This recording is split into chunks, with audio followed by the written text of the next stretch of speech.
Okay, I've got a beautiful assistant now. Everyone, one applause for my beautiful assistant. I would say, let's just start. First of all, thank you so much for coming, despite the hot weather. I thought before I speak about astrology, I just thought for 1 minute we could just remember all our gurus, guides, and teachers. I came across Vedic astrology. I came across it like 10 years ago, but I formally started studying in my lineage for maybe a little more than 5 years ago. So before I speak anything, I want to offer my respects to my lineage. So I also, you maybe have a lineage that you're connected to, or maybe you just have some gurus, guides, and teachers. So you're welcome to close your eyes for a moment and to bring those teachers and guides into your awareness. And I'm going to say a little prayer. If you know the prayer, you're welcome to say it as well. Otherwise, you can just evoke that feeling of gratitude in your heart, in your third eye, as we remember them. Om Agyanatimirandasya Gyananjana Shalakaya Chakshurun Militam Yena Tasmai Shri Gurave Namaha. Okay. You're welcome to come back. Open your eyes. Let's be here. Little backstory about me. I'm Keshari. I came across Vedic astrology about 5 years ago. Prior to that, when I was 20, I became a monk. I lived in a temple, lived like more monastic ashram life. I was a little bit more on a spiritual journey. I mean, I still am, but I was only on a spiritual journey, living in an ashram, and now I also have a family and a little bit more in my life. And when I turned 25, about 5 years after I moved into the temple, I moved out, and I was feeling the urge, like I wanted to know, okay, like what else can I do with my life? And about that time, I met one of my dear friends, and her husband was an astrologer, and he read my horoscope at the time, and it gave me so much insight into who I am. I knew that I'm a spiritual being, like I knew that I'm a spiritual being with a certain packaging, but it also helped me to understand the packaging that I have, like the certain, we all have unique bodies, we all have a unique psychology, and this astrologer, he could give me so much insight about anything that happened in my life, and he also accurately, I can now say, predicted my future. So I was intrigued. I was like, oh my God, hey, whatever you do, I also want to learn this. So that was kind of the beginning of me, even though I was aware of astrology. That was really my beginning going into this full time. And now I've been practicing as an astrologer full time for the last maybe 2 years. I also incorporate Ayurveda. Does anyone know Ayurveda? It's like Indian medicine and yoga therapy. And I would love to speak an hour about that too, but that's not the topic for today. Today I just want to share with you a little bit about the scope of astrology and what astrology is, what is Vedic about Vedic astrology, if you ever wondered, and how knowledge of astrology can completely alter your life, and how modern society is really struggling because that one element is missing. So let's start at the beginning. What do you think does Vedic astrology mean? Like, all of you know astrology. What does astrology mean, first of all? Can you explain what astrology means? Astrological time and place of planets and stars around the universe. I love it. Yeah, exactly. It's the study of the stars, right? Study of the stars, time, space, the universe. Great. And what does Vedic stand for in Vedic astrology? Scriptures. Sure. What kind of scriptures? The Vedas. That's right. What are the Vedas? What are the Vedas? Guidelines to live your life by. I like it. Yeah, sure. So, for example, there's this book. How is that book called? That was not the book I was thinking of. It just came to my mind. Like, you know this book, Poor Dad, Rich Dad? Yeah. It has like guidelines to live your life by. Is that Vedic? Is it? No, right? It's not Vedic. I'm just teasing. I'm just teasing. So guidelines, yes, Vedic, true, means guidelines to live your life by, but actually Vedic means the particular guidelines to live your life by.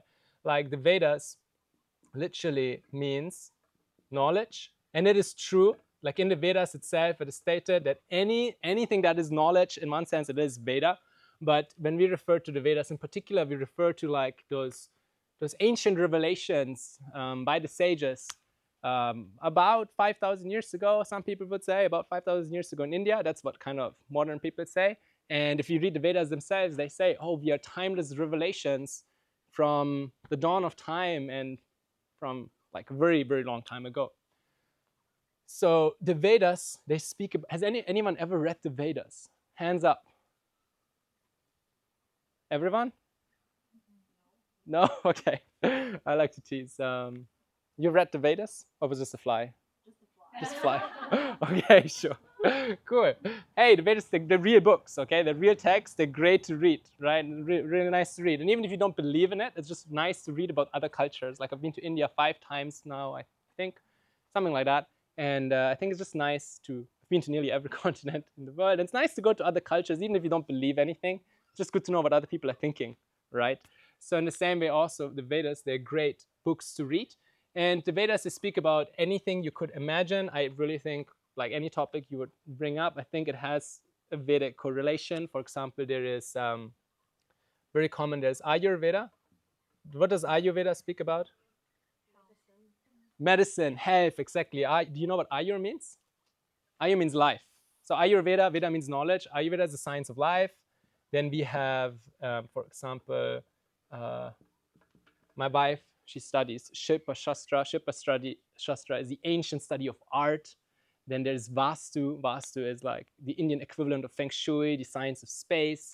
There is anything you can imagine, right? There's martial arts in the Vedas as well, right?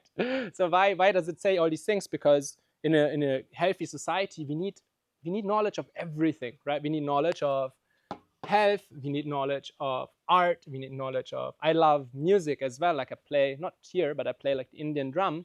And there's the Nadya Shastra, which is the art of music and the art of drama.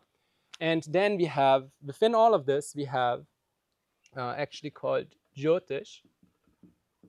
And Jyotish is literally the science of light. So astrology, it like Vedic astrology, actually, to be specific, it's Jyotish, it's the science of light. And why would we study light? Like why would anyone want to study light, right? Because light, like the sun and the moon and all the stars we see, they're not just there for actually they make us see, right? Without the sun and the moon we couldn't see, and also no one could live. And we think that the sun and the moon give us the eyes to see, like every day. Like here now the sun is there, we can see at night. On the full moon we can see so clearly. But the Vedas, when we study the science of light, they actually teach us even more. They not only allow us to see right now, but they also allow us to see the future, and they allow us to see the past, which is really amazing, right? And actually, you don't have to be an astrologer to see the future. Some people think like, oh, like once I had this conversation a few months ago, and I tried to explain to one boy what my job. I tried to explain my job. So I asked him like, "What do you do?" He asked me, "What do you do?" I said, "I'm an astrologer." So what do you do? And then I told him that I help people to see who they are and what is happening in their future and how to change it, like how to change the future. And then he's like, what do you mean change the future? Like you can't change the future because it hasn't happened. But the truth is, you can. Like for example, if I plant a seed in the garden, I don't have to be an astrologer. If I plant a seed, the tree is going to grow, right? It's not magic. And astrology is the same way as well. We all have different karmic seeds, and if we know the science, then we can read the karmic seeds. We can read the seed for our relationship, the seed for our mom and dad, for household, for money, for actually anything in our life. And you don't have to believe me right now, but just be open to that idea that maybe, yeah. Like if you have I also liked when I was a child, I used to like coding and software. And when you have a computer program, you have a code, right? So also a little bit in this world, the stars, I like to think of them as like the code. Like the code is written there. And yeah, that is a little bit about Jyotish. Now, one famous classic that I really love and that I studied for many years and that I'm also teaching from. I don't want to lose you on this complicated name, but um, there's one astrological classic that's called Briha Parashara Hora Shastra. So it's a Vedic text. It's maybe about 5,000 years old. It got written by the sage Parashara. Briha means great. Hora is the, like, was anyone there for the kirtan yesterday? Yeah? You remember how Braj, the singer, said how Sanskrit is actually the source of English and how he mentioned that daughter, I think, was it Tvastri or something like that, the Sanskrit for daughter, how there's this connection between Sanskrit and English. Well, Hora is the 5,000-year-old word for hour. That's why we say hour. And Hora also is the source of the word horoscope. So there's this great classic, and I have the classic. I have parts of the classic here. You're welcome to read it. It's a real book. It's not like some fantasy tale. And basically, this book is called The Great Horoscope. Shastra means text by the great sage Parashara. And it has about 90 to 100 chapters about astrology, about anything from the circumstances at your birth and how your birth ended and the people that were there until like how you got married, which job you should work, and how you leave this world at the end. And of those 90 to 100 chapters, the first 2 chapters are about philosophy. Why do you think he's teaching philosophy first? Why is he not teaching mathematics or art or music? Why is he starting with philosophy? Exactly, right? Every healing modality has a philosophy, right? So for example, here we have like energy healers, we have breath coaches, we have all these amazing guys, fast EFT, etc., astrology. So every healing modality is based on a philosophy, and actually it helps to know the philosophy first. So some people think philosophy is really boring, and some people think, like, yeah, philosophy. So I try to keep it fun, and I think it's really fun actually. But astrology also has a philosophy, and that philosophy is very different to the philosophy of our modern world. So I also have a little academic background as well, even though I'm not so. It's not like one thing that I'm really proud of. But has anyone heard of the biochemical model of health before? Yeah, can you explain it to us? Biochemical model of health. So accordingly to, I guess, the man-made formula, the healthy body has various biochemical markers that are within a normal zone.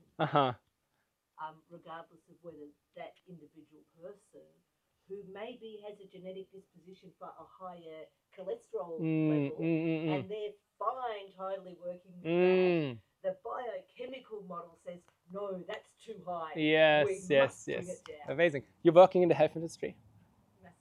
Massage therapy. Okay. You know it.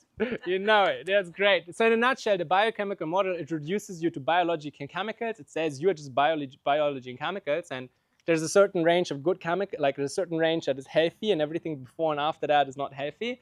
And how did you get that? Well, it was by chance, right? Like just born like that. Just born. You were born different. I'm sorry. You know, you were born sick. Sorry. My mom is a doctor, so I like that topic. So there's biochemical model of health. That's not what he's speaking about in terms of philosophy. Modern world has evolved a little bit. We have like what's called like the biopsycho. I think that's how it's called, biopsychosocial model. Do you know that one? Biopsychosocial model. Have you heard of that before? No, but it sounds fascinating. Sounds better, right? It's a little bit better. It's more recent. Like the West is coming to it. Like they're slowly getting it. No offense. So biopsychosocial model is a more modern system, and it says that you are your biology, like your body, your chemicals. You are your psychology as well, which is slightly different, and then you're also a result of your social environment.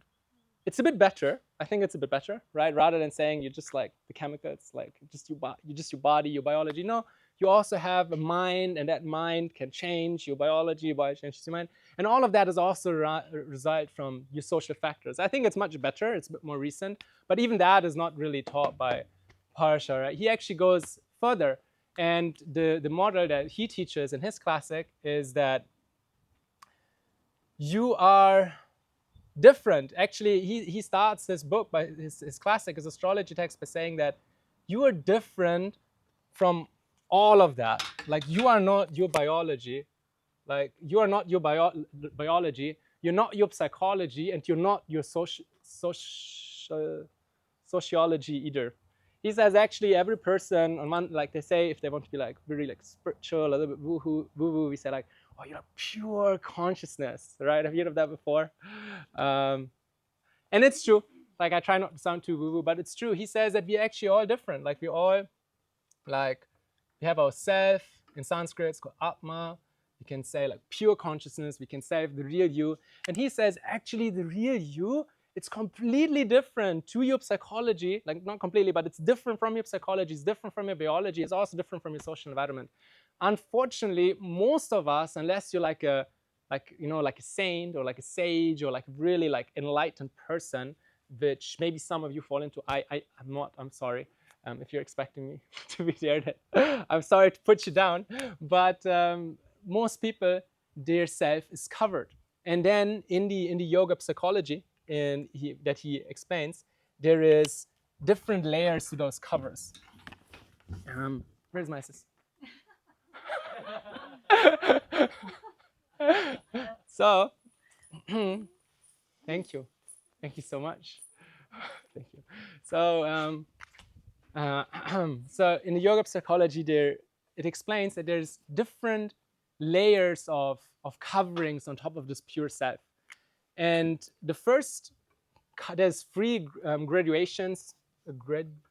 Graduations. How do you say that? Gradation. English is my second language. All of it. Thank you. Thank you so much. It's just really hot. Like, I would do it myself, but it's really hot. So it says that, well, actually that was a mistake.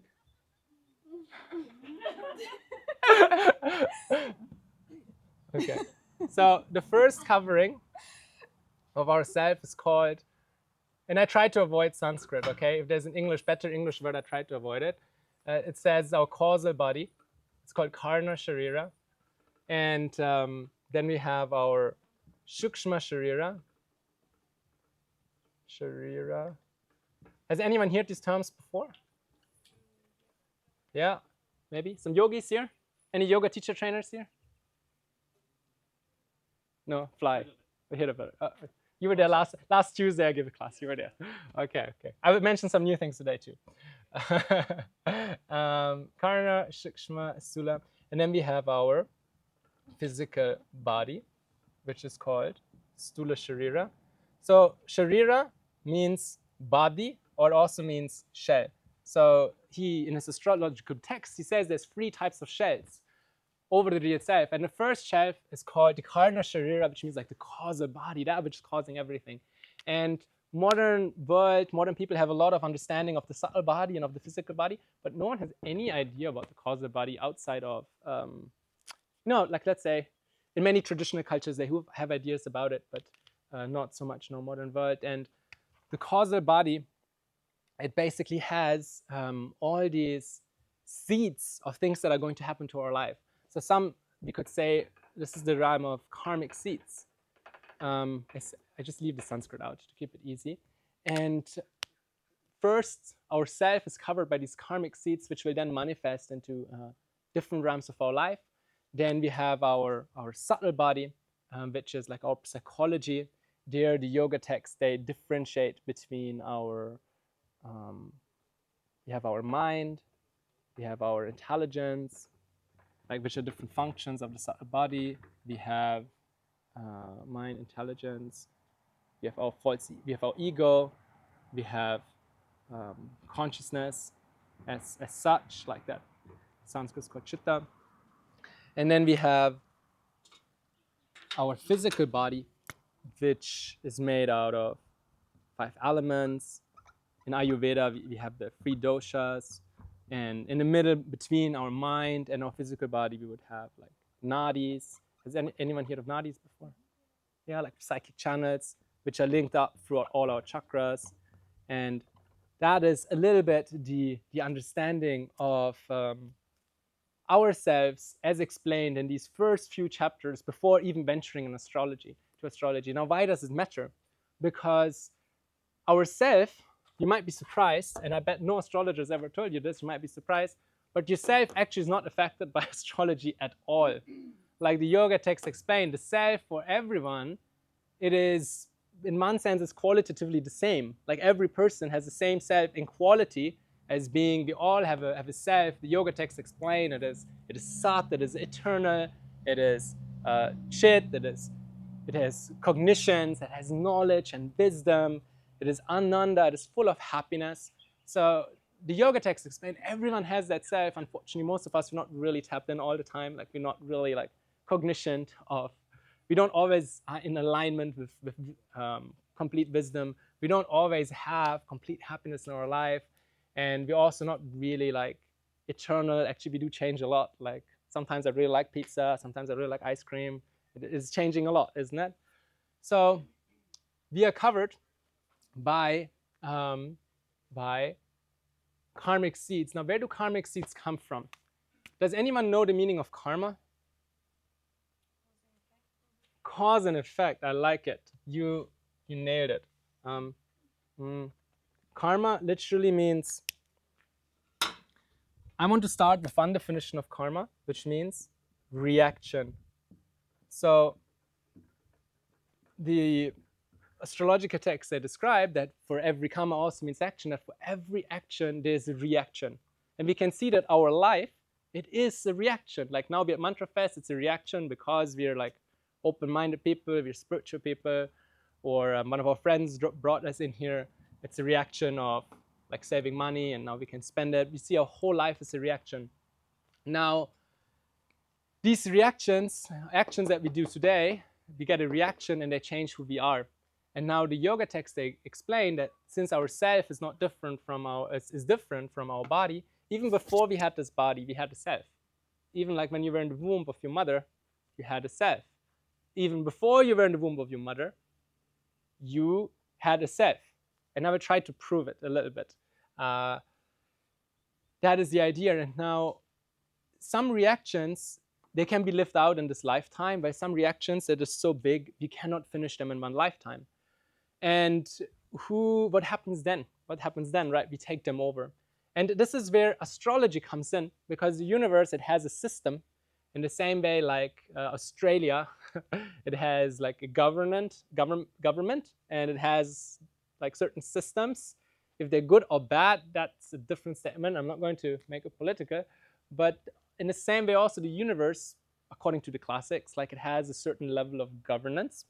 And you might be surprised, but the planets, they're like the registered agents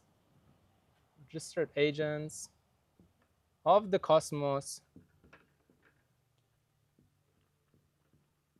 to deliver your karma, right?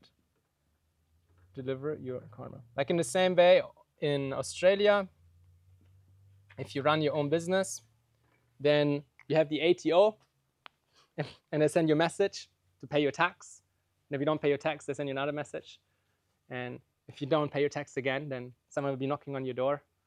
Speaking out of personal experience. I'm just joking. So also, in the same way, like there's agents in Australia which get things done for the system. So also the universe has agents like that. At least that's what the sage Parshar says in his classic. And he says that the planets, they're those registered agents to make sure that everyone gets their karma. And what happens that the 9 planets, they're in charge of different differentiations of karma. Like astrology, in one sense, it is the science of light, like we had it written here.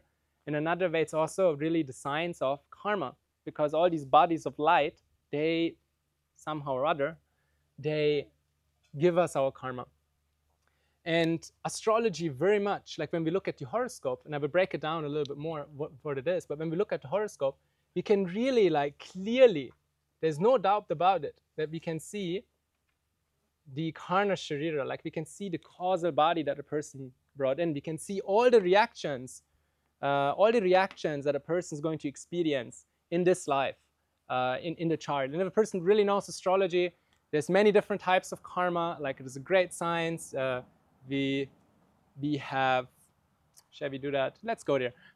We have, the astrology texts say we have 4 different types of karma. There's what is called samchitta karma. Has anyone ever heard of samchitta karma before? No? Samchitta karma is like all your karma from all your lifetimes, from thousands of lifetimes. And it is there in your horoscope, like it's a bit more advanced, but you can see technically all the karma that a person's due, more than the person's to experience in this life, also for the next lifetimes, the next destinations. For most people, it's kind of irrelevant because you only live once and it's just about now. So usually we don't touch that in the reading. Can't remember the last time a person asked me where they're going to go after death, and when I said it didn't look nice, that they didn't appreciate it. But you can change it. You can change it. I mean, I'm just joking. So there's some chitta karma, which is some total karma. Then there's prarabdha karma, all the karma that you do in this life, and that is like the basic horoscope that everyone sees. Then there's karma also that we create every day in our life. Like you have a certain. It's like when you go for holiday, you have some money that you take with you on your trip. Let's say you would go to India. Let's say you go to India maybe 30 years ago, and there's no ATMs, and you can't speak the language, and there's no banks. So you have a certain amount of money that you take with you. And once you're there, you don't have any access to the money in your bank in Australia. So in the same way also, when we come to Earth, we take one share of our sum total karma, and that's what we do to experience, and that's what's seen in the horoscope. And then whatever we do with this karma, that will create new reactions, maybe for the better in this life, maybe for the worse. The astrologer can also see that technically. That's a different story. But yeah, there's these different types of karma. And what we look at in the horoscope, we can look at the causal body. And if there's a cause, then usually we also get a certain psychology from that. From a certain psychology, we get a certain physical body. That's another science in astrology. It says that if a person, for example, they felt that they were not cute enough in their previous life, they felt like he had this huge tank and it's super muscular, and like, he's not here. I was thinking of someone on this festival. Does anyone know who I'm talking about? Yeah, your friend. Yeah, like I didn't speak to him, but he's like a warrior, right? Right? So sometimes it happens, like that some people like this might feel like, oh, maybe I didn't feel like I was cute enough in this life. I didn't get to experience that bob. I didn't get to experience that. So then they have this desire in the next life to be more cute. So then maybe in the next life, then they take a different body as like a very cute person. Why did I want to say that? Why did I want to say that? Oh yes, it is a certain psychology that usually gives us a certain body. Like that's why, for example, have you ever met a palmist before? Palmists, they can read your palm because there's a reason that you have a body. The body tells us about your psychology. And we can also read faces, like we can read the lips to learn about Venus. Like people who have really kiss-shaped lips, they have really strong Venus usually. That's why people put Botox in that to emulate it. People who have very sharp teeth, they have a strong Saturn. So there's a whole science of reading the physical body because it's a result of your subtle body. And so also when we look at the horoscope, we can see the causal body. We know, oh, person will have a certain psychology, person will have a certain physiology because of that. So let's get a little more astrological with that. So we're zooming into the karmic body, like your causal body, like the code for your life, basically. And there we have 9 planets. Does anyone know the 9 planets? Sun, Moon, yeah, I like it. You're in order. Sun, Moon, what? Sun, Venus, Mercury. Okay, sure. Let's just do random order. Venus, Mercury. No, great. Mercury, Mars, Jupiter, and Saturn. Yeah, our favorite. Neptune. Yeah, you're right. In Vedic astrology, we don't use them. In Vedic astrology, there's this idea that, well, what you can see with your naked eye, it's not that the sages were not aware of those outer planets, but they had this understanding that those planets which are within the sight of our eye, like you can see Saturn in the sky if you know what to look for. Sometimes you can see him. There was this idea that the visible planet, like the planets within those range, are more like, you have binary numbers like 0 and 1, and you can say everything with 0 and 1. So there was this idea that if you just know the 9 planets up to Saturn, there's 2 other ones you speak about, then you can write anything you want. So you can use them, but in Vedic astrology, traditionally, at least, they're not used. So who are the other 2? Rahu and Ketu. Okay. Everyone knows about Rahu and Ketu? What was that? Mathematical points. Who is speaking? Oh, yes, that's right. The mathematical points, true. They're mathematical points, but also they're shadow planets. So we can't see them, but we can see their shadow. And have you ever looked into an eclipse? No? You shouldn't look into eclipses. It can blind you. But yeah, so Rahu, he is the shadow. He's the shadow on the sun. And like if you look into a solar eclipse, that shadow is Rahu. If you look into a lunar eclipse, that shadow is Ketu. So now in our causal body, like as a seed, like if you go deep inside in our consciousness, like very, very deep, there's all these seeds. And most fundamentally, there's 9 different ones. And the sun represents our personality, like our sense of identity, identity. So wherever the sun is in our horoscope, it will tell us a lot about our persona. It will tell us what we identify in, what we take pride in. If the sun, there's 9 planets. There's also 12 houses in the sky, meaning 12 bhavas. House is actually a bad word. In Sanskrit, we say bhava. And bhava means beingness, like something that comes into being, base of existing. And we can divide the sky, like time and space, into 12 portions of beingness. And one of them is the being of career, like being seen in the world, acting. And for example, if the sun, which is our personality, was at birth, was situated in that realm of career, then we have a very strong karmic seed there for like really identifying with our career and wanting to be a leader. Like the sun also is connected to leadership, right? If you see the sun in the universe, all planets, I mean, it's debatable. I know there's different opinions, but on one way, all the planets, they rotate around the sun, okay? And in the same way also, if a person has their sun in the house of career, they want everything like to rotate around them a little bit in a positive way. In a positive way, like they want to lead. And we need good leaders, right? Actually, sun, in the ancient days, sun made great leaders and kings. In our modern days, in politics, it's not about the sun anymore. It's about a different planet. We get to him. So that is the sun. So it's good to know, like just at least for self-reflection, it's good to know where was the sun when I was born, right? It's like these days you go to shop and you buy a product and then you can scan the QR code and you can see all the chemicals they put in, right? You do that? Yeah, right? So also it's good to know, like for your life, like you scan your QR code, you see like everything that went into your packaging, right? So that's with the sun. Then the moon. Oh, yeah, also, like if you guys like psychology, if any psychologists are there, like all personality disorders, like narcissism or schizophrenia or whatever it is, they are all caused, the sun was not very strong when a person was born, right? Like that, they have the seed in them that their personality is a little bit more shaky. Then we have the moon is our mind, our emotions. So all mind, emotions, so all kind of emotional problems, they are caused by the moon being not so happy during our birth. And we have Venus, which will tell us about love. We have Mercury, which is how we communicate, right? Mercury is a lot about communication. Mars is about our level of ambition. Jupiter is about our knowledge and happiness. In Ayurveda, so we make it turn a little bit into Ayurveda as well. In Ayurveda, it says there's 3 root causes of disease. Does anyone know them? Any guesses? What are 3 root causes of disease? Anger? Not bad, actually. Maybe number 4. Maybe make it number 4, but it was not the one I was thinking of. Disconnection? Disconnection? Yeah. Yeah, I like it. That's true. Yeah, actually, yes, that is one. Who said that? Yeah, that was good. Yeah. Disconnection is one. And environment. Yeah, not being aligned with the environment, maybe.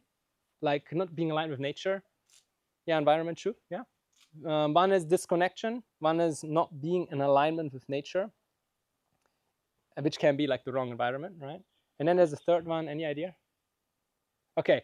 In a nutshell, one is called Pragya Parad. Pragya means, is a really good word to know. Like everyone knows about karma, everyone knows about dharma, but no one knows about what does pragya mean. Pragya means like wisdom. We all have wisdom. We all have intuition. Like everyone's gifted. Actually, you don't need, like you, most of us, we don't need a doctor to tell us what to do. We don't need, actually, most people, we don't need a therapist as such. Like we don't need anyone to tell us what to do. Actually, from a Vedic stance, every person has pragya. They have like deep, deep wisdom, and they actually know what is good for them. Like every morning, if your doctor gives you some meds, and you're taking them every morning, and you're like, oh, it just doesn't feel right, you know? And then you keep taking them, and you get sick eventually. No political statements. It means you acted against your wisdom, but there was something that said yes. That like there's something that said no, you shouldn't do it, but you didn't listen, and then you just, yeah, like once you stop listening, then it just gets more difficult. So that's called pragya. And one type, like disease, are caused by pragya para, people not listening to their wisdom because you're on our screens, because we're so distracted. And that is that pragya is very much connected to Jupiter, like this ability. How much is a person able to connect to their inner wisdom that we can see through Jupiter? And we have these planets as seeds when we were born because of two reactions in our previous life. But the actions we do now, they also matter. So if anyone wants to increase their Jupiter, like if anyone wants to increase their pragya, then we have to bring the manifestations like of Jupiter on this earth into our life. What do you think? What is the manifestation of Jupiter on earth? Any ideas? Happiness, knowledge, yeah, sure. Yeah. You surround yourself with happy people, like genuinely happy people. If you're happy, you're more connected to your pragya, to your wisdom. You surround yourself with knowledgeable people, can help, right? Jupiter represents the guru. In Sanskrit, Jupiter is called guru. So if you have guru-like figures, teachers, if you read books, if you, what else? You go to places of education, you go to a temple, you go for pilgrimage, that's all connected to Jupiter. We can increase these in our life. But naturally, people who are born with a good Jupiter that have more pragya, they're less likely to get sick because of offending their own intelligence. Pragya para literally means like you offended your own wisdom, and that's why you got sick. Then the second cause, you mentioned environment, is kala parinama. Kala means time. Parinama means you did not follow time. Like if you don't listen to time and you're not in tune with time, then also you will get sick. So that means, I mean, you can get sick. Not cursing anyone, but the way that, like that's what the astrologer sage is telling us, that if you offend time, if you go against time, you also get sick. What does that mean? Any ideas what that could mean? Going against time? How could you be going against time in your life? I don't know, like not going with the flow. Not going with the flow. So true. So true. Not going with the flow. But there's different flows, right? There's different flows. And it depends which flow. That's what they don't tell you. You know, they say like, go with the flow. But there's different flows, right? You want to be in tune with the right flow. So the right flow means, and the right flow is the flow of the sun. Like the sun rises every day, and it sets every day, and it peaks every day. And for anyone who knows about like alternative medicine, at least in Ayurveda, it really says that if you want to be healthy, just follow the sun. So when the sun rises, you should get up before the sun rises. You meditate. Then when the sun goes up, then you have breakfast. For most people, like in general, it's also good sometimes to fast, but Ayurveda doesn't like to skip breakfast every morning. So all of you are skipping breakfast every morning. It's debatable, and we can speak about it after. Then you have lunch when the sun is the highest. Before this, when the sun is rising, like in the morning, you do all the busy things, you do all the big things, you work. Then you have lunch, then you relax in the afternoon. When the sun sets, you calm down. You have dinner before the sun sets, then you sleep after, like, before 10. That is Kala Parinama. And that will increase your sun in your life. It will make you feel good. It will connect you to yourself. But if you're just going against that, and I like it as well. I know the best parties, they just start at 2 a.m. in the morning. But if you go against it, eventually it will hurt health a little bit as you grow older. And it can also confuse your sense of self-identity. Like if you don't know who you are, the best thing, you go in the forest, right? You spend like 1 month. I spent 1 year hiking, like 6 months I spent hiking, like only hiking in nature.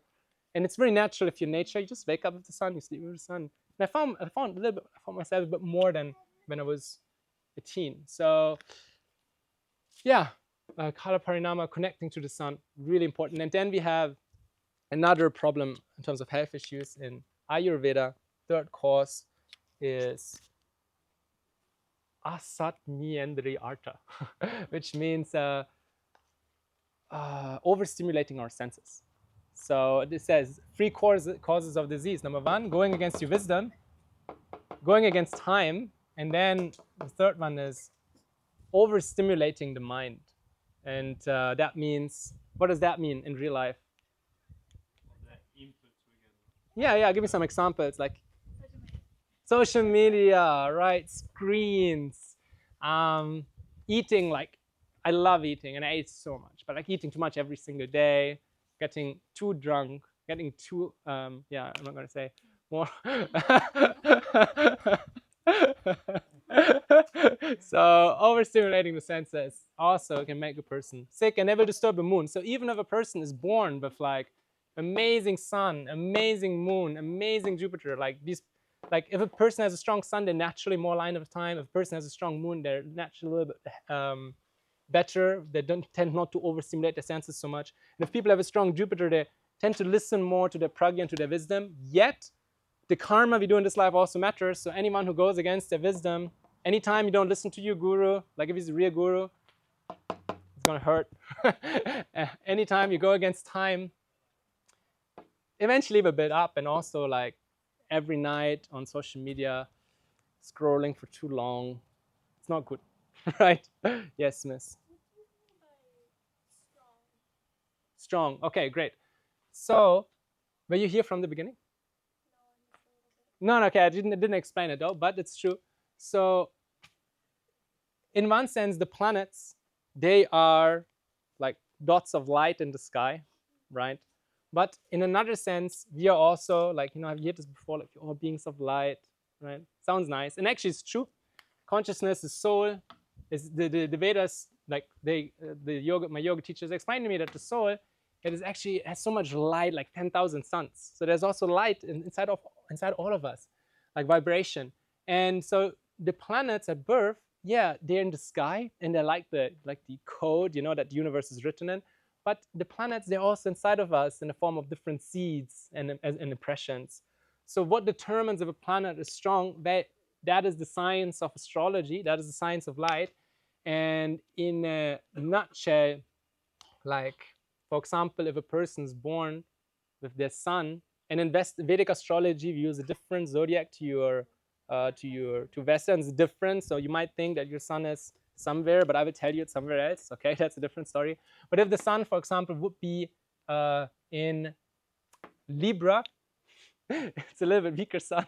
If the sun is in Aries, it's a little bit stronger. If a person's born just 2 hours after sunrise, then they have a problem. Most likely they have a problem with their father because the sun will be in a point that it doesn't like. If the sun is too close at birth to Saturn, then the person will have insecurity. If the sun is too close to Rahu, they might have might be a little bit narcissistic.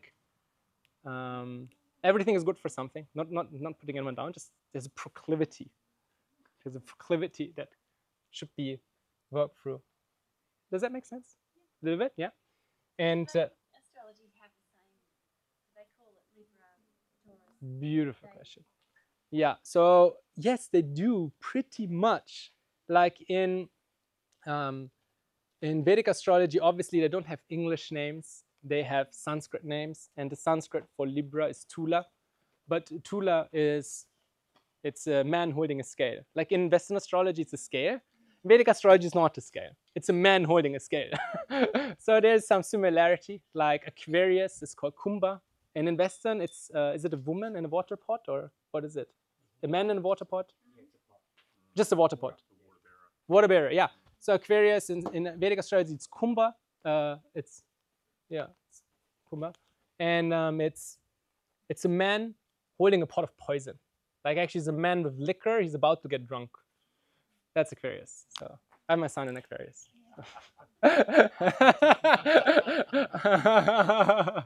but the signs are the same. Why the signs are the same? What do you think? Houses, yeah, sure. Because of the constellations. Because the constellations, because like the stars at Libra, they just really look like a man holding a scale.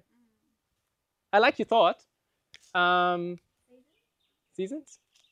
Because it came from Vedic. Because you think like the Hellenistic astrologers that traveled to India, and I like your thought. Okay, the truth is that back in the days, like Parashar, he wrote his astrology book about 5,000 years ago. And back in that days, all the cultures in the world, they were very connected. They were all trading information with each other. And especially astrology was a really prestigious science. It tried to make it very simple, but as you see, it's a little bit complicated, right? Because people, they would study astrology like for the whole lifetime. Astrologers would study, and it was a very like the king would keep the astrologers in his palace, right? And they would study all the time.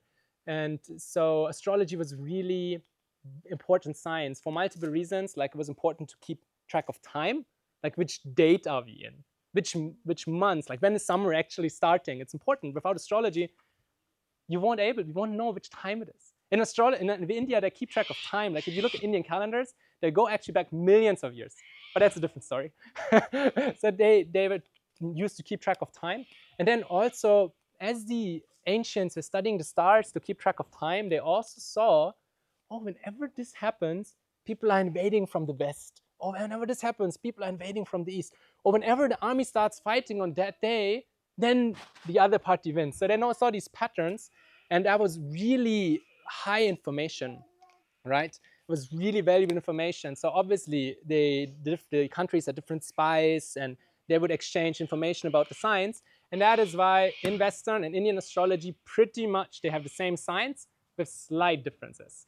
Like Gemini, it is a couple, right? In Western, it's a couple. Twins. Okay, that is actually correct. That is kind of correct. Like that means correct in its own case.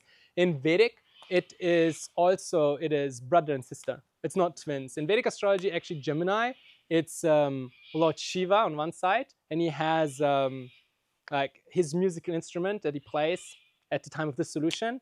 And then there's Saraswati. Anyone know Saraswati? The goddess of learning. Did you know she's a sister of Lord Shiva? Because they're both born from Lord Brahma. They're both born from him. So they're brother and sister. She's on the other side, and she has her musical instrument. So one side of Gemini, it's more destructive, like Shiva, and the other one is more like learning and hobbies, etc. But yeah, twins. So sometimes things change, right? No value judgment. I think in ancient Greek, it was a gay couple, like two men. Also fine, no problem. But it just changes for different times and different people. So they were trading information. And that is why we have 12 signs. That's also why we have the same, we have the same planets, that's obvious, but we have the same days of the week as well. Like every culture in the world has 7 days. If you listen to MantraFest 2024, I spoke here just about why there's 7 days in a week. Like if you see, like, can you tell me, everyone, which countries are you from? Anyone not from Australia? Colombia? Lithuania? Canada. Okay, how many days in a week in Canada? 7. How many days in a week? 7? 7, okay. And if you go back, track in time, like even thousands of years ago, it was also 7, right? All cultures in the world, 7 days. Why? Why 7 days? And how many hours in a week? In a day? How many hours in a day? 24, right? Everyone 24. And why 24? It could be 48. It could be 96. It could be 100. 100 would make more sense, right? Since we have a decimal system. Why 24? The sun? Tell me. The sun. Because it's 24 suns? The sun. The sun going around? The sun going around or the earth going around? Oh, because the sun, I get it. Because the sun, if from our perspective, the sun goes up and then it goes down and then it comes back up and it takes exactly 24 hours. Yeah, but it's 24 hours means 60 minutes. But it's very odd numbers, don't you think? Wouldn't it make more sense like to divide time differently in like 10 hours, and 10 hours would be longer and a minute doesn't have like, do you understand what I'm saying? It's 24 hours because every sign, every zodiac sign, there's 12 zodiac signs, and every zodiac sign has a male and a female side. That's with advanced astrology, every sign has a male and female sign, which means in one day, all 12 zodiac signs will rise once, and first you have the male and then you have the female side, and therefore in a real, like in a world which is in tune, in a timing system that is in tune with the cosmos, by looking at your clock, you will exactly know which zodiac sign, like you will know which sign is very active. That is the idea behind it. It's a little bit more complicated. I could tell you for 1 hour and break it down, but in a nutshell, that's why there's 24 hours. That's why there's 365 days as well, because like that's how long the Earth takes around the sun. And in the circle, we have 360 degrees, because it's much easier to do mathematics with a circle with 360 degrees. If you do like celestial astrology, like if you do celestial astronomy, and you want to calculate where the Earth is in relation to the sun, it's much easier to have 360 degrees in a circle than 100. So therefore, all these odd numbers, they came up because they will align us with the universe. They will help us to know where the planets are. I'm just trying to prove the point that all cultures, they knew about astronomy and they knew about astrology. And it is kind of the same in all of cultures in the world. And that's why we say Sunday for the sun, Monday for the moon. Tuesday is connected to Mars. In some cultures, in French, they say mardi. In Hindi, they say Mangalvar. In Spanish. Yeah, is it connected to Mars? Yes, all of them, there you go. So all cultures were exchanging information, and somehow we forgot about it. And I was not going to speak about the Gregorian calendar, but since it somehow or other came up, the modern calendar, it is so off time, like it's so wrong. I'm so sorry to tell you. We had New Year recently, and actually there was nothing new about New Year. No new cycle started whatsoever. And also every person starts their week on Monday. And Monday is not the beginning of the week, it is Sunday, because Sunday is the first planet, right? And especially Monday morning from 8 to 10, astrologically, it's like the worst time of the week. It's called Rahu Kala. It's the worst time ever. And every person starts their work week. Many people start Monday between 8 to 10. It's the worst time ever to start your work. Like you're just setting your week up for failure. And all of this happened because there's some people in the world who actually know a little bit more about astrology. And I don't want to bring up any conspiracy theories, but they broke the calendar. They did break the calendar. Okay, back on track. So I just wanted to introduce you to the idea of the 9 planets, how they are like karmic seeds in our body. Oh my God, like 5 minutes more. There are in the sky, we can divide the sky into 12 zodiac signs. Why are there 12 zodiac signs? 12 months. Yeah, right. Why are there 12 months? Why not 13? Many cultures have 12 No, months. because there are 3 months every season. Yeah, and there are 4 seasons. Australia has 6 seasons though. I don't know. I've only been to Where are you from? Barcelona. Barcelona. How many seasons Barcelona? 4. We have 3 seasons every. Oh, sorry. We have 4 seasons. Yeah. 4 seasons. Yeah. It's true. There's a connection between. There's a connection between the months and the zodiac signs. But anyone knows why there's 12 zodiac signs? The planets, because there's 12 planets. No, I'm joking. It's not 12. No, so there's 12 months because the Earth goes around the sun. It takes 365 and a quarter days, right? That's why we have 1 year. And then the moon goes around the Earth within that year 12 and a third times, 12 times. So in one sense, the month will tell us, like if you look at lunar months, lunar months will tell us which repetition the moon is in that year.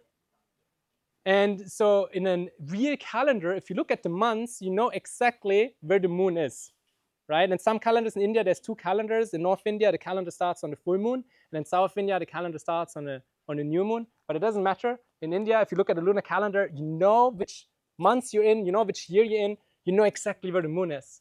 Like, life would be so different if you would actually know which time it is. Like, this number, it's a little, it's not so honest. So, and then we have, that's the connection between the months and the days. And what I want to share with you last thing is, in astrology, we can divide the space according to these 12 zodiac signs. We can divide the space into 12. Wow, that was a fly. Okay. Thank you.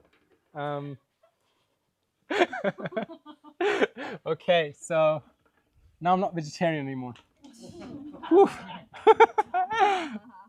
So in my next life, I have to be eaten by a fly. I'm just joking. So 1, 2, 3, 4, 5, 6, 7, 8,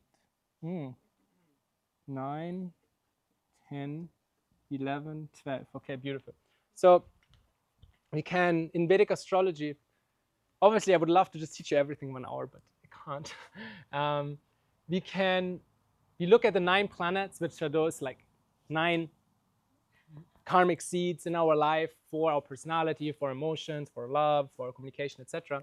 We can also divide time and space, like the universe, into 12 portions, which are 12 rhymes of life, or 12 bhavas, 12 rhymes where we come into being. And there we have the rhyme of ourself. And the rhyme of ourself, it is this division occurs based on the exact time we were born. So in Vedic astrology, I need your birth time, because the first house or the ascendant, or like this first rhyme, it's just where's the east? Where's the sun? In any case, it's the sign in the east that is rising. That portion defines our sense of self, and that's why in Vedic astrology we place more emphasis on the ascendant sign rather than on the sun sign. In Western astrology, it's like all about the sun sign, and the sun sign does matter. It's your personality, it's your identity, it's things that you like. But we actually place more emphasis on the first house. The first house, also called the ascendant sign, because that will give us our sense of self. It will give us our vitality. For example, if Aries was rising when you were born, you'd be a very a little bit more impulsive person. You'd be quite action-orientated person. Aries has the masculine energy of Mars, so it's like really like the hero sign, a warrior sign. Then if Taurus was rising, Taurus is more about, it's the female sign of Venus, so it's about enjoyment, nice food, comfort, love, like having fun, etc. etc. And then we can go do that with all the signs, and then we have other houses with other zodiac signs. So actually, you might be surprised, but you have every planet in your horoscope, and you also have every zodiac sign. So everyone has, and that's why people like reading the horoscope, because at the end of the day, you have a little bit of all the zodiac signs. Like, you can't go that wrong, because you do have, it's not just one sign that's influencing you, but all of them are influencing you, some more than others. We have the first house of self, then second is second house. We have this rhyme of money. We have this rhyme of the food we eat, community of origin. That is also like a karmic seed. We have the third house, which is our communication, our brothers and siblings. We have the fourth, which is the home. Like, I don't want to just give you all these dry facts, but there's 12 distinct rhymes of life in the horoscope: our self, our bank account, our communication, our home security, our mother, our children and students, our health and sickness, our love and spouse, our death, our teachers, our career, our social networks, and also the house of loss. And in your horoscope, a good astrologer, he can see all these rhymes of life. What is the karma that we do? And he can see the planets. So that was just a little introduction to the topic. Now, what you can do with this, there's a lot of options. Like, either you could, if you feel inspired, You could try to learn the science a little bit more if you feel interested.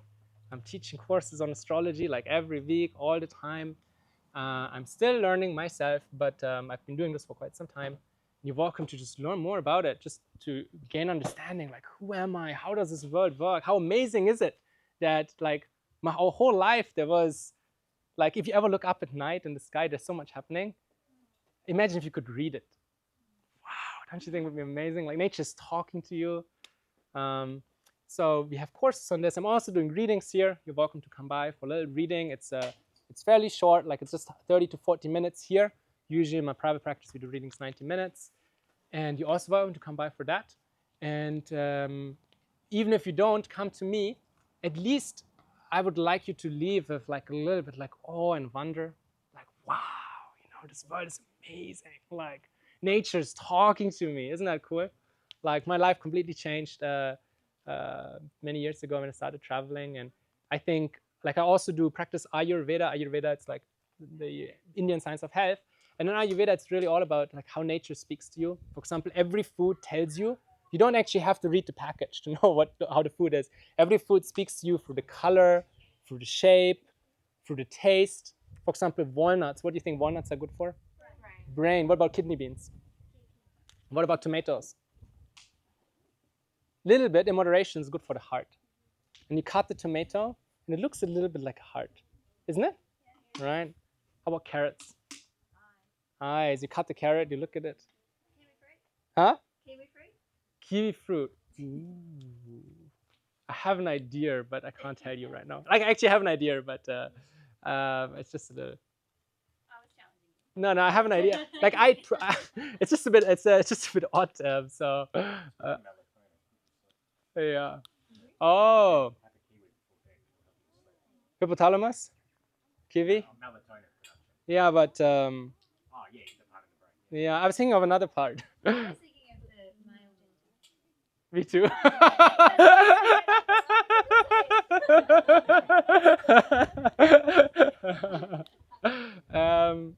Yeah, so nature is trying to speak to us all the time, and now you just learned that, yeah, the stars speaking to you too. So, do you have any questions?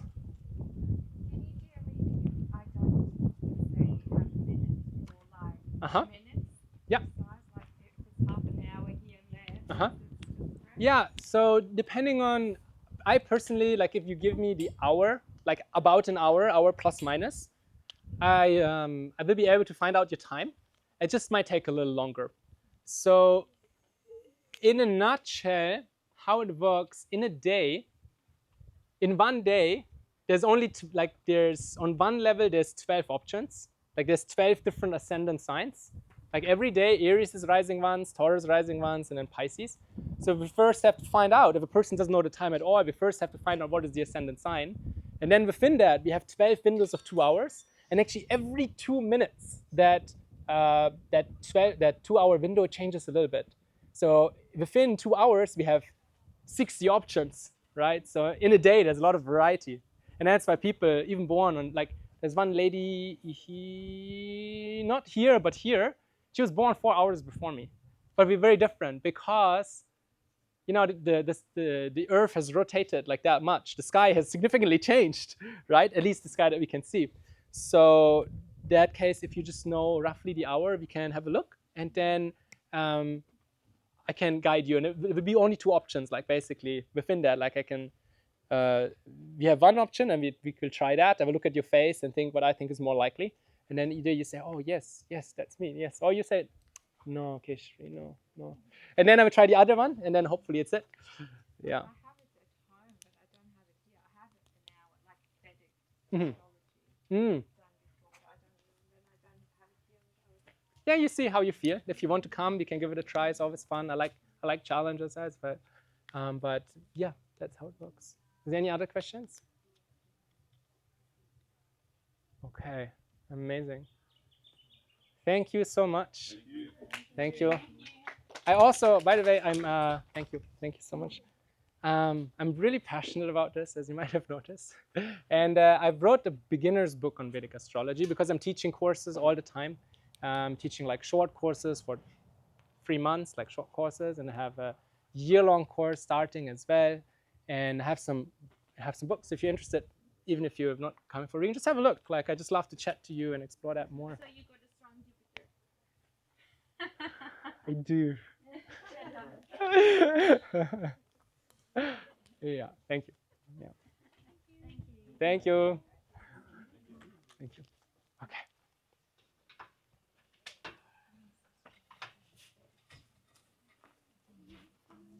Thank you for coming. Thanks for having me. I hope it made sense.